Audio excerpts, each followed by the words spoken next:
ప్రభు నామానికే మహిమ కలుగునుగాక. కూడి వచ్చిన మీ అందరికీ కర్మెలు ఆత్మీయ సహవాస సంఘ విశ్వాసులందరికీ మన ప్రభువును ఆయన ప్రియ కుమారుడునైన యేసుక్రీస్తు వారి శ్రేష్టమైన నామంలో శుభములు మరియు అందరికీ వందనాలు. ఇర్మియా గ్రంథం 41వ అధ్యాయాన్ని మనం ధ్యానం చేసుకుందాం. ఇర్మియా గ్రంథం 41. ఇందులో ప్రాముఖ్యమైన అంశం ఏంటంటే, ఇష్మాయేలు అనేవాడు గెదల్యాను చంపుట, మిగతా వారు యోహానానుకు వశమగుట ప్రాముఖ్యంగా మనం చూడవచ్చు. గెదల్యా అతన్ని నెబుకద్నెజరు నియమించాడు. నెబుకద్నెజరు నియమించాడు.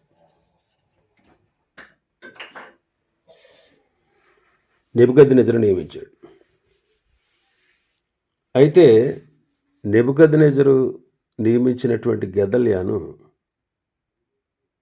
ఇష్మాయేలు అనేవాడు చంపేశాడు. అతని దగ్గర ఉన్న వారందరినీ తన వశం చేసుకున్నాడు. ఆ తర్వాత యోహానాను వాళ్ళతో యుద్ధం చేయాలని బయలుదేరినప్పుడు ఇష్మాయేలు అనేవాడు వాడితో పాటు 80 అమ్మోనీయుల దేశానికి పారిపోతారు. తర్వాత వాళ్ళంతా యోహానాను వశము అవుతారు.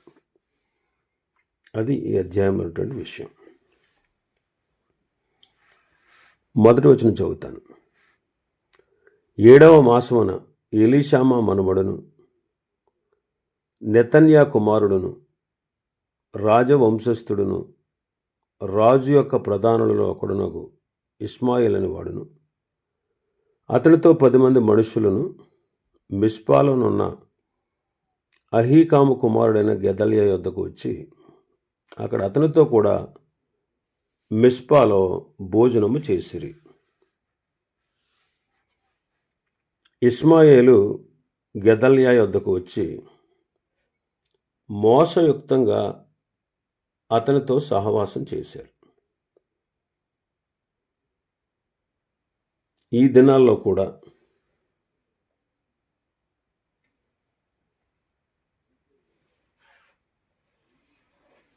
సంఘంలో ఇటువంటి మోసగాళ్ళు కనబడతారు. ఇలాంటి కపట సహోదరులు నేటి దినాన సంఘాల్లో కూడా ఉన్నారు. మనుషులను అంటే విశ్వాసులను దాసులుగా చేసుకోవాలని క్రీస్తు యేసు ద్వారా మనకు కలిగినటువంటి స్వాతంత్ర్యాన్ని వేగుచూచుటకు రహస్యంగా తేబడి దొంగతనంగా ప్రవేశించిన కపట సహోదరుల వల్ల జరిగింది అంటారు పౌలు గారు. సువార్త సత్యాన్ని బోధించినప్పుడు ఆ సత్యానికి లోబడకుండా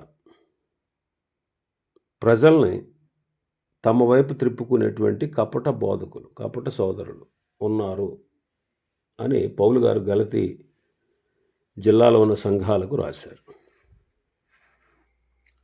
వీళ్ళు ఏం చేశారంటే విశ్వాసం వల్ల రక్షణ అని చెప్పకుండా సున్నతి కూడా పొందాలి అని ప్రజల్ని మాయమాటలు చెప్పి వారిని విశ్వాసంలోంచి తొలగించారు. వాళ్ళు కపట సహోదరులు. ఇలాంటి వారు ఉన్నారు సంఘంలో. అబద్ధ బోధకులు, దుర్బోధకులు, తప్పు బోధకులు, అబద్ధ ప్రవక్తలు. వాళ్ళ విషయంలో మనం జాగ్రత్త వహించాలి. 2వ వచనం మనం చదివితే, అప్పుడు నెతన్యా కుమారుడైన ఇష్మాయేలు అతనితో కూడా ఉన్న 10 మంది మనుషులు లేచి షాఫాను మనవడు అహీకాము కుమారుడైన గెదల్యాను ఖడ్గము చేత హతము చేసిరి. బబులోను రాజు అతన్ని ఆ దేశం మీద అధికారిగా నియమించినందువల్ల, గెదల్యాను నియమించినందువల్ల వారు అతన్ని చంపారు. ఇష్మాయేలు అతనితో ఉన్న వారు గెదల్యాను ఖడ్గంతో చంపారు. యేసుక్రీస్తుతో పాటు 3.5 సంవత్సరాలు పరిచర్యలో ఉండి మోసం చేస్తూ ఉన్నటువంటి ఇష్కరియోతు యోధా కూడా ప్రభువైన యేసుక్రీస్తు వారిని 30 వెండి నాణాలకు అప్పగించేశాడు.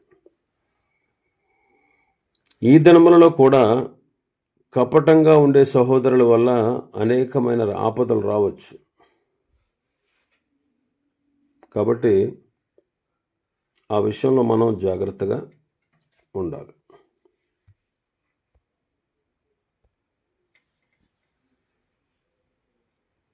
అనేకమైనటువంటి ఆపదలు కొన్నిసార్లు సంఘంలో ఉన్న కపట సహోదరుల వల్ల కూడా కలుగుతాయి. కాబట్టి ఆ విషయంలో జాగ్రత్త వహించాలి.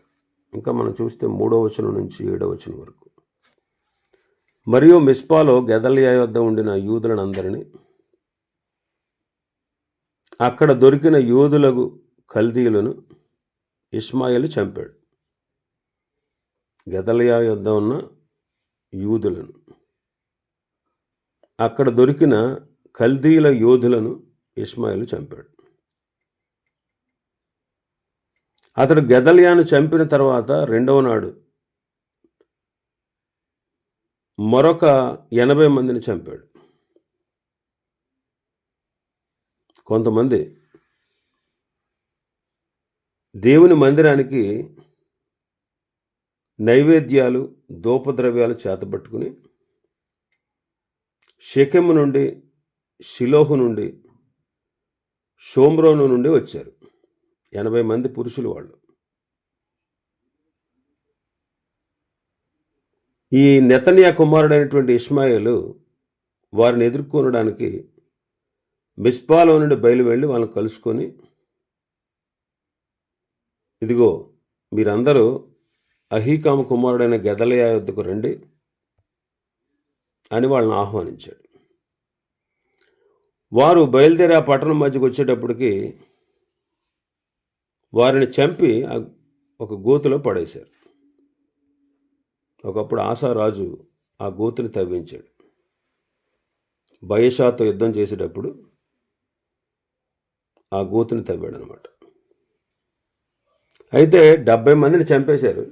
ఒక 10 మంది ఏమన్నారంటే, మాకు పొలంలో దాచబడిన గోధుమలు ఉన్నాయి, ఎవలు ఉన్నాయి, తైలము, తేనె ఇవన్నీ మాకున్నాయి, మమ్మల్ని చంపకండి అని చెప్పుకున్నారు. కాబట్టి ఆ 80 మందిలో 10 మందిని వాళ్ళు చంపక మానారు. మరి ఇష్మాయేలుతో ఉన్నవారు మోసయుక్తంగా వారిని చంపారు.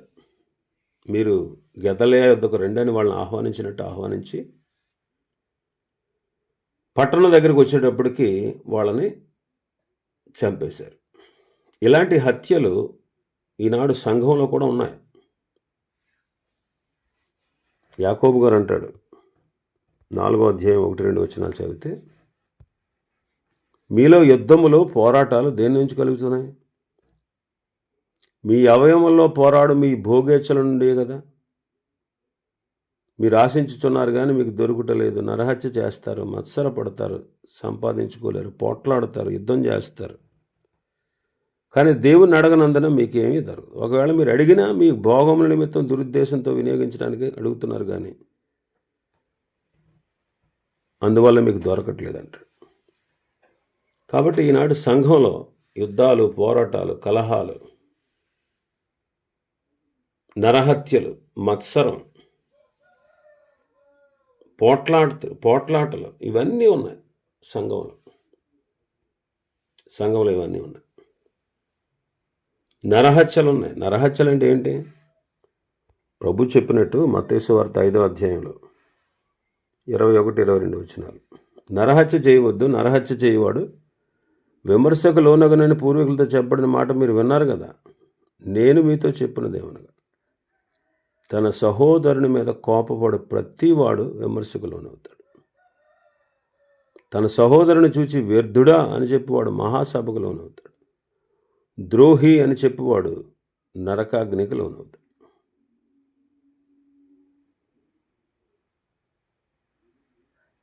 కోపపడే ప్రతివాడు విమర్శకు, వ్యర్థుడా అని చెప్పేవాడు మహాసభకు, ద్రోహి అని చెప్పేవాడు నరకాగ్నికి లోనవుతాడు. కోపపడడం, దూషించడం, దుర్భాషలాడడం అది నరహత్యతో సమానం. మరి కొరింథీ సంఘంలో కలహాలు, అసూయలు ఇవన్నీ ఉన్నాయి, కోపములు ఉన్నాయి.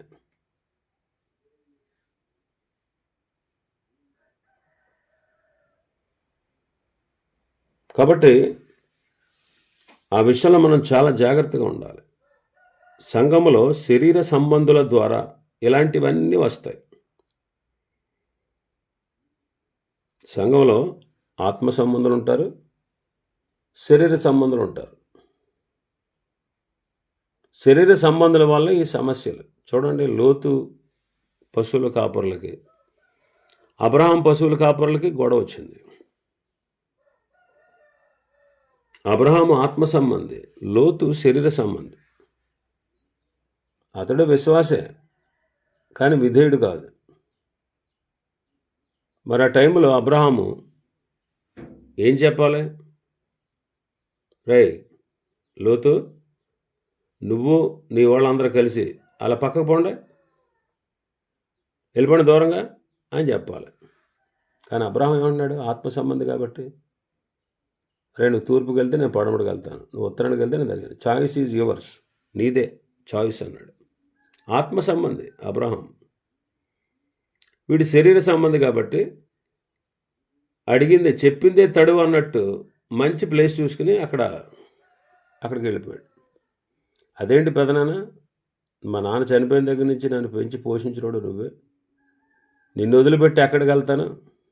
నువ్వు నాకు ముఖ్యం, ఈ సంపదలా నాకు ముఖ్యం, ఇవి కాదు కదా అన్నాడా? అసలు అలా అనాలా వద్దా? అనకుండానే వెళ్ళిపోయాడు అంతే. అంటే అర్థం ఏంటి? ఆ గొడవ కారకుడు ఎవడు? వీడే. మరి ఏమి సుఖపడ్డాడు, ఏమి సంతోషపడ్డాడు, ఏమి సంపాదించాడు, ఏమి మిగిల్చాడు?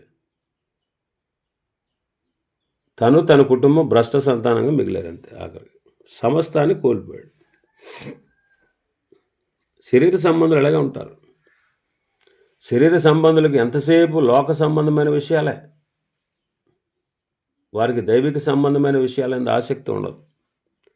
ఒకవేళ దైవిక సంబంధమైన కార్యాల్లో ఎవరైనా ఇన్వాల్వ్ అవుతూ ఉంటే వాళ్ళు వెనక్కి లాగుతూ ఉంటారు. వాళ్ళు చేయరు, చేసేవాళ్ళని చేయనివారు. కాబట్టి సంఘంలో కూడా ఇలాంటి వాళ్ళు ఉంటారు. అందుకే కొరింథీ సంఘంలో కలహాలు, విభేదాలు, పార్టీలు ఇవన్నీ ఉన్నాయి.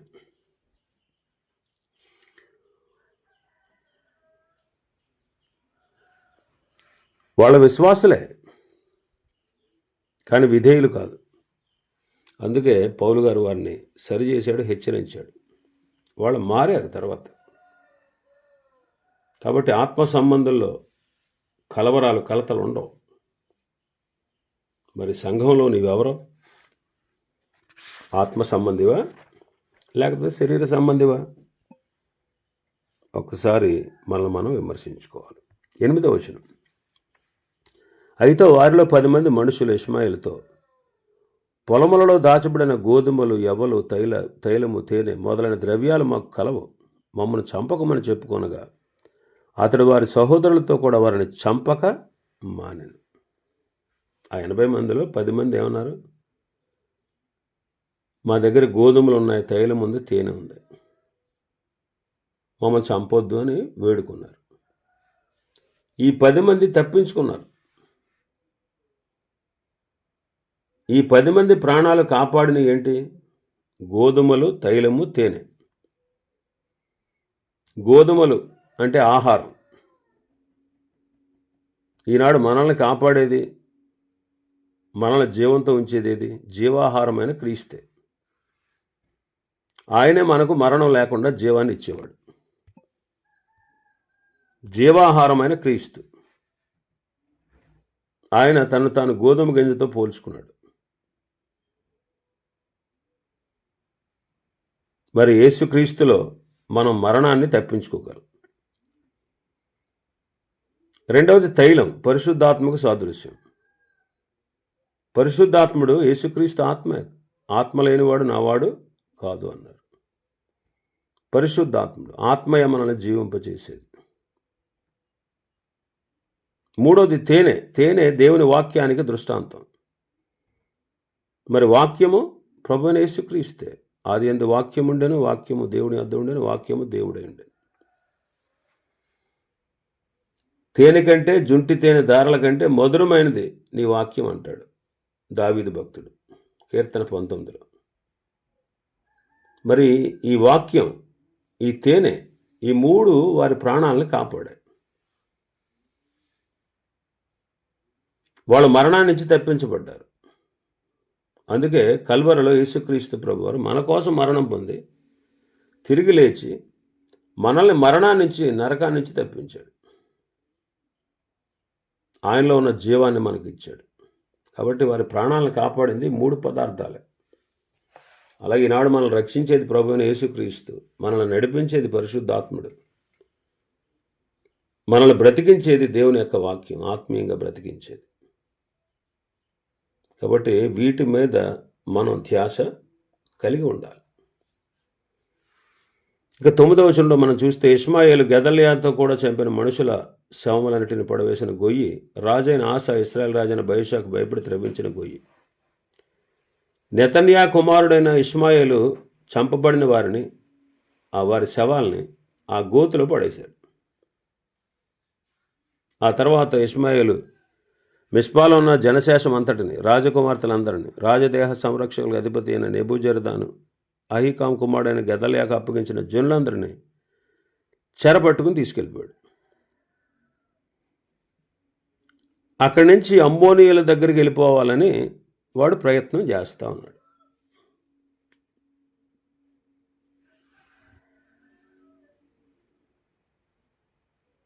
ఆ తర్వాత కారేహ కుమారుడైన యోహానాను, అతనితో కూడా ఉన్న సేనాధిపతులందరూ ఆ ఇష్మాయేలు అనేవాడు చేసిన దుష్కార్యాన్ని గూర్చిన వార్త విని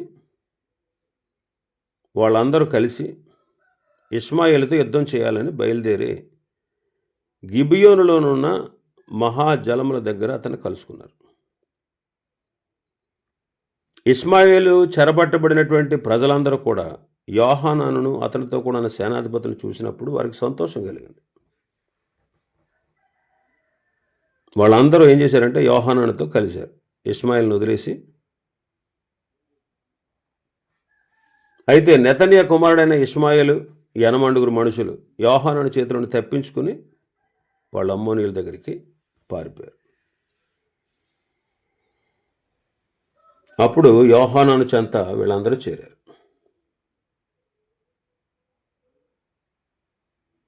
ప్రజలందరూ కూడా చాలా సంతోషించారు. ఎందుకంటే ఇష్మాయేల్ అనేవాడు చాలా దుష్కార్యాన్ని చేశాడనమాట. ప్రజలందరికీ యోహానాను చూసేటప్పటికి చాలా సంతోషం కలిగింది. ఆ యోహానాను పక్షంగా వాళ్ళందరూ చేరారు. వాళ్ళందరూ పారిపోయారు అనమాట. ఇష్మాయేలు వాడితో ఉన్న 80 పారిపోయారు. మనం దేవునికి లోబడితే, అపవాదిని ఎదిరిస్తే వాడు మన యొద్ద నుండి పారిపోతాడనమాట. ఇంకా మనం 16వ వచనం నుంచి 18వ వచనం చూస్తే, ఇష్మాయేలు అహీకాం కుమారుడైన గెదల్యాను చంపిన తర్వాత యోహానాను, అతనితో కూడా సేనాధిపతులందరూ ఆ జనశేషం అంతటిని, ఇష్మాయేలు కొనిపోయినటువంటి యూదుల్ని, స్త్రీలను, రాజపరివారాన్ని మరలా రప్పించారు.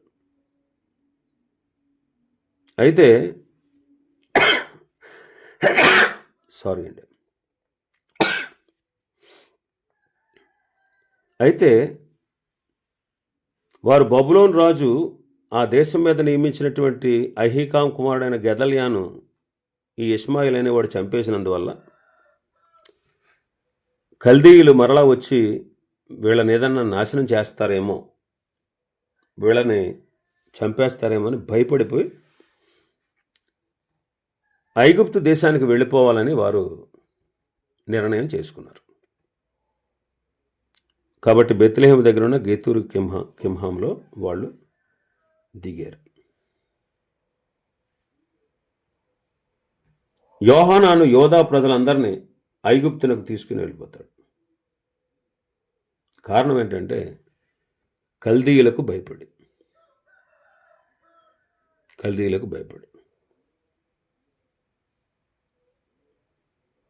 కాబట్టి ప్రజలందరూ కూడా యోహానానుతో ఉన్నారు.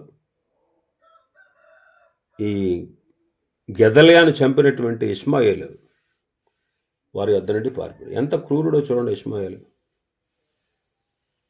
ఈ ఇష్మాయేల్ అనేవాడు అపవాది లాంటివాడు. అపవాదికి మనం చోటిచ్చామంటే